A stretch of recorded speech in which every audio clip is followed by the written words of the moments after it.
వానలు పడి ఎక్కడ ప్రవాహం పైకి బాగా ఉధృతంగా వస్తుందో తెలియదు. అలా వస్తున్నప్పుడు ఏదో పుట్టల మించి ఎక్కువచ్చేస్తుంది.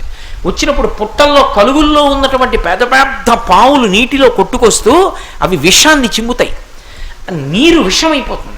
పైగా అనేకమైన అక్కర్లేని వస్తువులన్నింటినీ ముట్టుకుంటూ వస్తుంది నీరప్పుడు. వచ్చినప్పుడు నీటి యందు దోషము ప్రబలుతుంది, బురద రంగులోకి వస్తుంది నీరు.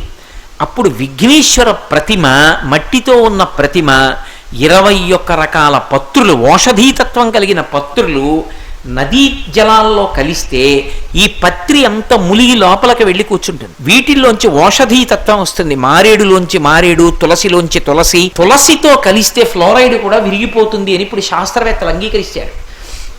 ఆ తులసి ఇటువంటివన్నీ నదీ గర్భంలోకి వెళ్ళాయనుకోండి, ఆ పత్రి స్పర్శ చేత నీరంతా కూడా మళ్ళీ త్రాగడానికి యోగ్యమైపోతుంది.